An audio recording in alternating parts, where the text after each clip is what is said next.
electrolitos van a tener sus diferentes formas de actuar en diferentes zonas de la nefrona y cada una de ellas va a tener un riesgo también potencial en el paciente porque al expulsar agua, que es lo que queremos, también vamos a expulsar algunos electrolitos que pueden ser vitales, ¿no? en la estabilidad hemodinámica de los pacientes, que es básicamente el potasio, ¿correcto? El potasio es el más relevante. El calcio también, ¿sí? Yo le tengo mucho cuidado con respecto al potasio, ¿ya, chicos? Y siempre cuando voy a usar un diurético les comento de forma personal. En medicina crítica o un paciente descompensado, trato de, antes de utilizar un diurético, saber su mecanismo de acción, obviamente, saber si va a eliminar potasio y saber cuáles son las condiciones de ese paciente previo a la utilización del diurético. Entonces, hay un examen que seguramente por ahí lo han escuchado y lo van a ver más adelante en la carrera, que es el ABA, que es análisis de gases arteriales, ¿correcto? Entonces, en ese análisis nosotros vamos a tener en cuenta diferentes parámetros, ¿no? Vamos a ver cómo está el pH del paciente a nivel sanguíneo, vamos a ver cómo está la oxigenación del paciente a nivel arterial, ¿no? Ahí vemos esa parte. Vamos a ver también cómo está el patrón ventilatorio con respecto a los gases, ¿no? Si está en alcalosis, si está en acidosis. Y el tema importante, aparte también de la hemoglobina, que es no tan confiable como otros exámenes, como el hemograma completo, los diuréticos, ¿no? Y vamos a ver ahí el sodio, ¿sí? Valores de sodio, valores de cloro, valores de calcio y valores de potasio. Entonces, importante saber de que el potasio tiene un valor en concreto, no sé si alguno sabe el valor del potasio, lo ha leído, de 3.5 a 5.5, ¿ya? Y digamos por el cilindro, ustedes pueden leerlo. Si está por debajo de 3.5, hay problemas, que pueden ser cardíacos, ¿sí? Porque de alguna forma el músculo cardíaco necesita ese ion para poder realizar la contracción cardíaca. Y si está por encima, puede haber también problemas a nivel cardíaco. Se le conoce, se le llama en fisiopatología como paro en diástole, ¿sí? Entonces, niveles por encima de 5.5 y hay que pensar en cómo retirar ese exceso y si es posible, niveles por encima de 7 que se ha visto también. Y lamentablemente pacientes que tengan un problema de alguna forma renal que no puedan eliminar, hay que hacerles diálisis de emergencia, colocarles un catéter, ¿sí? De emergencia y dializarlos, porque si no se mueren los pacientes. ¿Correcto, chicos? Entonces, esta clase básicamente es un repaso, ¿sí? Diuréticos osmóticos, de ASA, ahorradores de potasio, inhibidores de la anhidrasa carbónica, básicamente la clasificación de diuréticos, ¿no? Los antagonistas de la aldosterona, los estimulantes del flujo sanguíneo. Vamos a ver nuevamente los mecanismos de acción, los efectos terapéuticos y adversos. El objetivo de esta clase es describir y analizar la fisiología renal y el equilibrio del medio interno y señalar las características farmacológicas de los diuréticos, comprender su importancia como herramienta terapéutica a nivel cardiovascular y renal, ¿no? Nuevamente, van a ayudarnos a estimular la excreción de agua y electrolitos, ¿sí? No solamente agua, siempre hay algún electrolito por ahí que se va a eliminar también. Y su acción perturbadora sobre el transporte iónico, ¿no? De la nefrona. Importante el sodio. Se usa para regular el volumen, la composición de los líquidos corporales en diversas situaciones. Sobre todo vamos a tenerlo en cuenta en una situación clínica, no quirúrgica, sino cuando un paciente está generando edemas, ¿sí? Hay un edema en miembros inferiores, hay un edema pretibial y es una acumulación de líquido que se necesita expulsar de ese paciente, ¿correcto? Vamos a tener en cuenta la anatomía y fisiología renal también, ¿sí? Vamos a ver acá la parte anatómica, la corteza renal, la médula renal, las papilas renales, las columnas renales y todas las estructuras anatómicas que ustedes con detenimiento lo van a repasar. Y la base importante, ¿sí? De que todo esto funcione correctamente es la nefrona, ¿no? La nefrona que está lamentablemente en un número limitado a nivel renal. No es que la nefrona se va o sea, una vez que muere una nefrona, no vuelve a salir otra nefrona, a reestructurarse una nueva nefrona. Entonces, lamentablemente, al nacer nosotros tenemos un número limitado de este elemento, ¿sí?, a nivel renal. Y es por eso que todos, lamentablemente, todos, hombres y mujeres, tenemos la condición de que al transcurrir la edad vamos a llegar a un grado de insuficiencia renal, ¿correcto? Todos. Así nos cuidemos mucho, hagamos mucho deporte, siempre va a haber un deterioro de la nefrona, una muerte de la nefrona, no va a haber una reestructuración de una nueva nefrona y vamos a tener un cierto grado de insuficiencia renal, ¿sí? Algunos leves, algunos moderadas, algunos ya severas, y esos comportamientos van a ser dados principalmente por los estilos de vida, ¿no? Consumo mucho de sal, hipertensión, alcohol, ¿no? Entonces ya tenemos ahí un riñón que se está deteriorando más rápido, obesidad, lamentablemente, ¿correcto? Entonces cada acción tiene una reacción, ¿ya, chicos? La función más importante del sistema urinario es controlar las concentraciones del volumen sanguíneo, regular el pH, ¿sí? Sabemos que ¿cuál es el pH de la sangre? 7, van por ahí, 7 poco más, 7.3, 7.4, ¿correcto, chicos? Importante autorregular el estado del pH sanguíneo, que no esté ni muy ácido ni muy básico tampoco, ¿ya? Las nefronas, para realizar todo este proceso, extraen muchas sustancias de la sangre, devuelven la necesaria al organismo y eliminan el resto, el cual se excreta bajo la forma de orina. La formación de esta orina comprende las 3 etapas, que es la filtración glomerular, la reabsorción tubular, la secreción tubular y la excreción, ¿correcto? La primera, que es la filtración glomerular, se va a realizar en el corpúsculo renal. Las otras dos se llevan a cabo en lo largo del túbulo renal, ¿no? Vamos a ver que cada porción de la nefrona va a tener una función importante, ¿correcto?, en cuanto a los solutos y a los iones que se van a reabsorber o no, y vamos a tener también que en cada porción de la nefrona va a haber una secreción. Pregunta del examen en este cuadro, van a salir 2. ¿Ya? Entonces lean esta tablita. ¿Ya, chicos? Ahora, este de acá es un cuadro también importante, ¿no?, que es los segmentos principales de la nefrona y su función.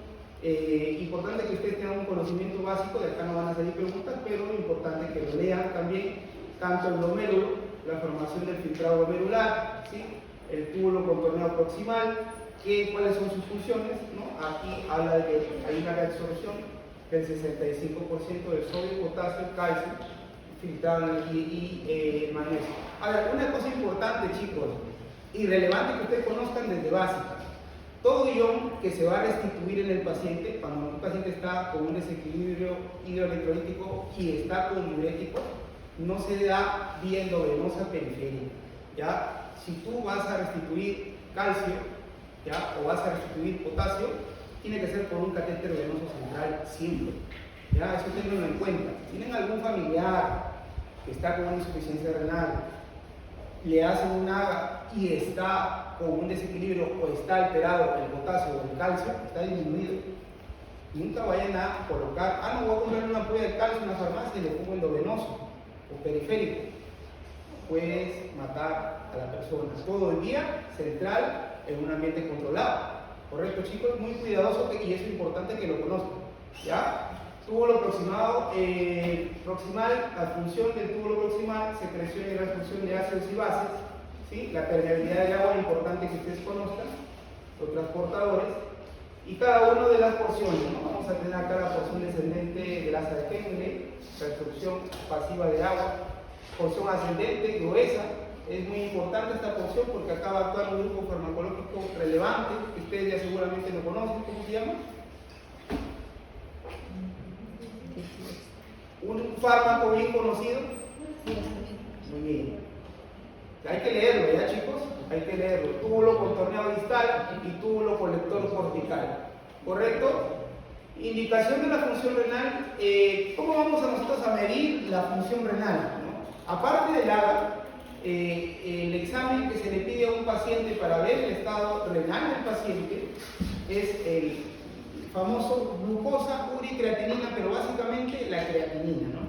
Porque tenemos que la creatinina y la urea va a ser un indicador realmente de la homeostasis del riñón, ¿no? Y con el valor de la creatinina, ¿no? ¿Algunos saben el valor de la creatinina? Todavía no lo conocen, ¿verdad? ¿De menos de 3? Menos de 3. Está entre 0,9 a 1,5, ¿correcto? El valor de la creatinina normal. Entonces, con ese valor nosotros vamos a hacer una conversión o vamos a colocarlo se podría decir, en una fórmula, ¿sí? Yo no tengo la fórmula acá, pero hay diferentes fórmulas para calcular la tasa del filtrado glomerular. ¿Ya, chicos? Hay por si es hombre, si es mujer, hay una fórmula que habla si es africano, si es blanco, si es latino, y hay otra fórmula en la cual, que yo les recomiendo que descarguen por internet, ¿sí? En la cual simplemente colocas la creatinina y ¡pum!, te arroja el resultado de tu tasa de filtrado glomerular. Hay un software que yo lo tenía, ya no lo tengo, pero es gratuito, ¿ah? Tasa de filtrado glomerular y fórmula, ahí en el iPhone o en el Android, y lo sacas rápido, ¿ya? Entonces vamos a tener que la función renal va a estar dada y va a ser autorregulada siempre, ¿sí?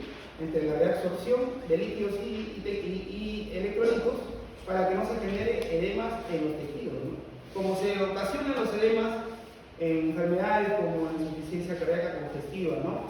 Insuficiencia cardíaca congestiva, corazón grande, sobre todo ventricular, hay lamentablemente un aumento de líquido en el tercer espacio y los pacientes comienzan a hincharse las piernas, generalmente, ¿verdad? Síndrome nefrótico, en el cual hay una pérdida excesiva de proteína y hay también un síndrome también de glucosa que está en este síndrome, ¿ya? Clasificación de los diuréticos, básicamente un cuadrito conciso. Inhibidores reversibles de la enlaza carbónica, el tubo proximal, asa de Henle, ya les estaba hablando ahí, por ahí alguien mencionó la furosemida, muy bien, repasó, túbulo distal, los diacídicos, el túbulo conector cortical, la espironolactona, hay que tener mucho cuidado con ya vamos a hablar por qué vamos a tener cuidado con la espironolactona, y el túbulo conector medular, los bactanes, ya que particularmente yo los conozco por literatura, no los he usado, pero está acá en la literatura. Entonces, de máxima eficacia, ¿cuáles son los que te van a hacer orinar más? ¿Cuáles son los que te van a ayudar más? Los diuréticos de asa en una emergencia, ¿ya? Rama ascendente gruesa del asa de Henle es la porción donde actúa la furosemida y es la que se va a dar, ¿correcto? ¿Cómo se da la aplicación de la furosemida en un ámbito controlado, clínico? Nosotros vamos a titular la furosemida, ¿ya? Y les voy a mencionar a grosso modo cómo yo lo hago y cómo algunos doctores lo hacen. 8 ampollas de furosemida, 8 ampollas de furosemida en 100 mililitros de cloruro, vamos titulando, ¿sí? O una bomba de perfusión y vamos viendo si el paciente va a orinar o no va a orinar por hora, ¿correcto? Y si alcanza la homeostasis de un número concentrado de 0 mililitros hora, nosotros vamos a bajar esa dosis de la furosemida, ¿correcto? Tenemos también ahí de eficacia media los diuréticos tiacídicos, principal importancia en la hipertensión arterial, ¿sí? Por eso nuevamente les repito, tenía que mencionar esto, y de eficacia ligera, ahorradores de potasio, ¿correcto? Espironolactona, vamos a tener también algunos como el mannitol que va a ayudarnos principalmente en un tema netamente neuroquirúrgico, en edema, ¿sí? Y otros también en el túbulo conector proximal. Diuréticos que actúan directamente sobre las células de la nefrona, rama ascendente del asa de Henle, túbulo distal inicial, túbulo y conductos colectores. Vamos a tener los diuréticos de asa, ¿sí? Ese diurético nuevamente más efectivo puede inducir la excreción del 15 al 25% del sodio infiltrado, principal representante de la furosemida. Actúan fundamentalmente en la porción gruesa, rama ascendente, donde inhiben el transporte del sodio, potasio y cloro. ¿Correcto, chicos? de la membrana luminal al combinarse con el sitio de unión del cloro. De igual modo, los diuréticos de asa presentan un efecto venodilatador poco conocido, ¿sí? Así que en el ámbito de la presión arterial vamos a tener que va a tener un efecto, obviamente, en decrecer la presión arterial, porque todo diurético hace que la presión arterial baje, pero no va a ser un efecto muy marcado, ¿correcto? Eso es lo que se trata de explicar acá. Diurético del asa, segmento grueso de la rama de asa de Henle, efecto máximo de carga, porcentaje de filtrado de sodio, 20-25%, se usa en edemas, insuficiencia cardíaca, cirrosis, síndrome nefrótico, hipercalcemia, hipertensión, ¿correcto? Vamos a tener también un uso obligado, ¿correcto? En edema pulmonar, estas son las inhibidas, la dosificación y la duración del efecto. Esto lo menciono también aquí en el cuadro, ya lo van a repasar, que también son diuréticos de asa.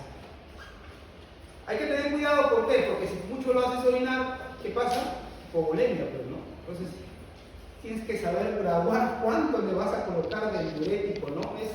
El cuerpo humano es tan delicado, ¿sí? Que si tú das de más una dosis, ya comienzan a verse efectos adversos. En la anestesia también, doy una dosis de más, ya comienzo a ver un efecto adverso y puedo matar a alguien, ¿no? Por eso siempre es con delicadeza, con sutileza, dar dosis pequeñas de acuerdo a guías de farmacología y no aventarse por la dosis máxima siempre, ¿no? Porque la dosis máxima puede generar complicaciones y a veces mortales. Conatremia, hipopotasemia, alcalosis supraclorémica, hipocalcemia, hiperglucemia, ¿correcto? Hiperlipidemia. Los diuréticos de asa se utilizan de forma cautelosa, ya junto con restricción de sal en la dieta y a menudo se acompañan de otro tipo de diuréticos. Particularmente, diuréticos en un paciente hipertenso yo no doy. Tengo mucho cuidado con los diuréticos, perdón, la furosemida, yo no doy furosemida, ¿correcto? Edema pulmonar agudo, como les había hablado, el cuadro lo he visto varias veces, pacientes salen del cuadro de edema pulmonar agudo, gracias a Dios, por la eliminación del líquido a nivel pulmonar, urinario, por furosemida. Diuréticos que actúan en el túbulo distal, los tiacídicos son menos efectivos que los diuréticos de asa, son un poquito más cautelosos, se prefieren para tratamiento de hipertensión no complicada. Estos sí se dan en hipertensión, ¿sí? Se receta como médicos generales cuando hagan su serum, Dios mediante, en algún momento les va a venir un paciente con edema, hipertenso no controlado, van a tener que recetar un tiacídico, ¿ya? Se une al sitio del cloro, el sistema cotransportador sodio-calcio del túbulo distal inhibe su acción y provoca una natriuresis con pérdida de sodio, potasio en la orina, reducción de la excreción del calcio, pero hay que tener cuidado acá con el potasio, ¿ya? Tiacídicos, hidroclorotiacida, ¿correcto? ¿Para qué se usan los tiacídicos? Hipertensión arterial, ya les estaba diciendo, ya, diabetes insípida, edemas ligeros. Yo he visto que se usa esto de forma ambulatoria, ya chicos, lo confirmo. Hiponatremia, hipopotasemia, alcalosis hipoclorémica, hipomagnesemia, hay que tener cuidado con el magnesio también, ya, Pérez Alvela tiene razón, el magnesio es importante en nuestra dieta, en nuestra vida, hiperglucemia, ya, aplicaciones de este tipo de diuréticos, hipertensión arterial, insuficiencia cardíaca, edemas, ¿correcto?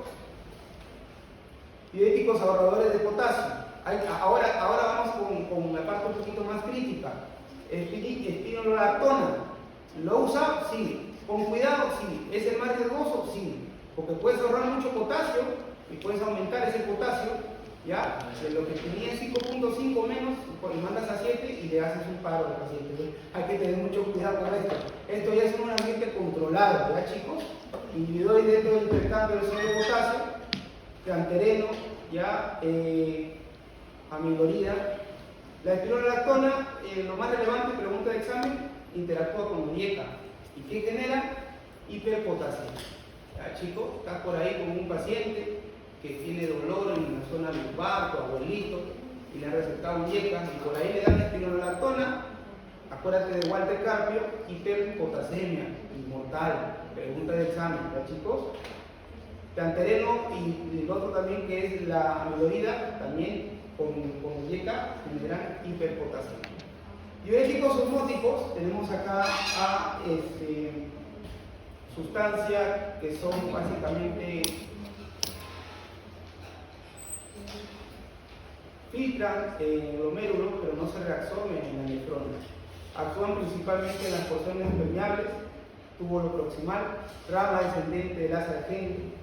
El principal efecto es el aumento de la cantidad del agua excretada, con un incremento menor de la expresión de sodio.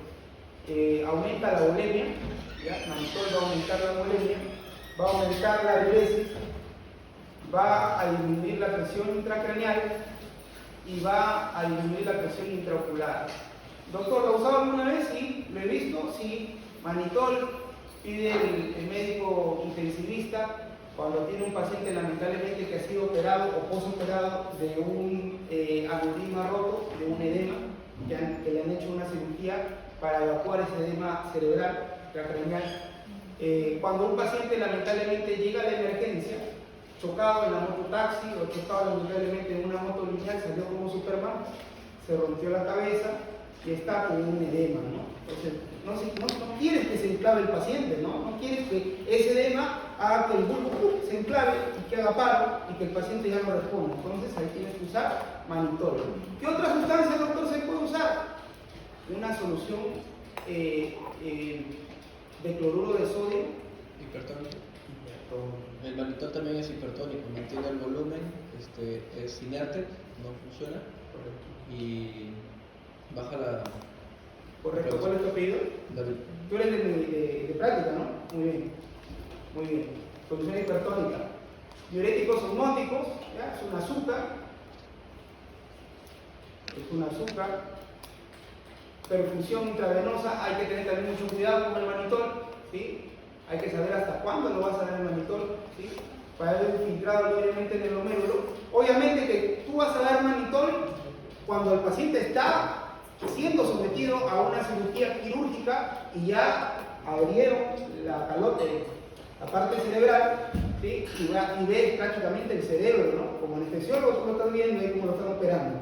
Y ahí ya puedes dar mannitol. Pero ves cómo se encoge el cerebro, se reduce, ¿sí? Y cuando lo vas a dar en una emergencia, cuando el paciente llega chocado, si hay que administrarlo, pero en dosis mínimas, ¿correcto? Con mucho cuidado.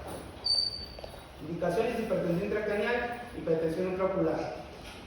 Inhibidores de la anidrasa carbónica, un grupo de fármacos que lamentablemente yo no lo he visto en vida real, en literatura, pero es importante conocerlo.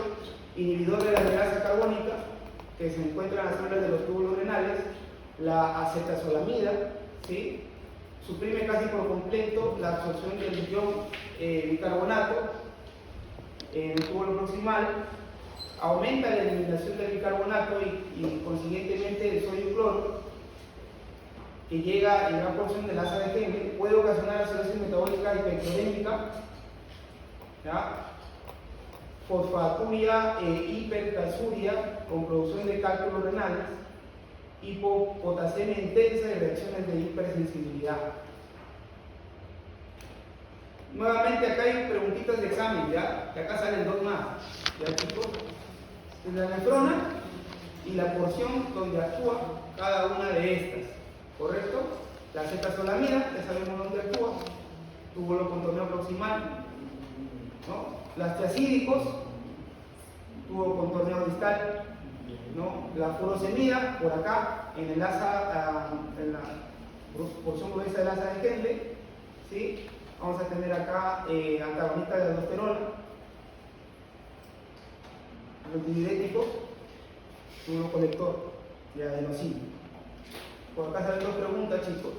Este es un cuadro de repaso, ya básicamente lo mismo que les hablaba. Los osmóticos, su mecanismo de acción, lugar de acción en el túbulo, diuréticos de asa, furosemida, rama ascendente, donde actúan los diuréticos tesílicos. Y acá viene una preguntita, ¿sí? Es lo mismo que el cuadro anterior, pero explicado. ¿Ya, chicos? Inhibidores de la anidrasa carbónica, antagonistas de la aldosterona y los bloqueadores del canal del calcio. Ya me pidieron la clase, les ponemos un cuadro, ¿ya? Entonces por ahí va a haber una preguntita acá también, diuréticos, ¿sí? ¿sí? Nombres comerciales, importante que lo conozcan, ¿sí? Cada clase tiene un montón de diuréticos, nombres comerciales de los diuréticos, de acídicos, de ácidos y evaluadores de potasio. Chicos, como conclusiones para ya finalizar, los diuréticos son medicamentos que aumentan el volumen de la orina excretada. La mayoría de los diuréticos son inhibidores de los transportadores de iones a nivel renal, sodio en diferentes partes de la nefrona, y la eficacia de los diuréticos y de las diferentes clases varía en la secreción del sodio, y los diuréticos se usan más comúnmente para controlar la retención anormal de líquidos, edema y en el control de la hipertensión. ¿Correcto? De la hipertensión. Muchas gracias, chicos. Les dejo la clase en el escritorio.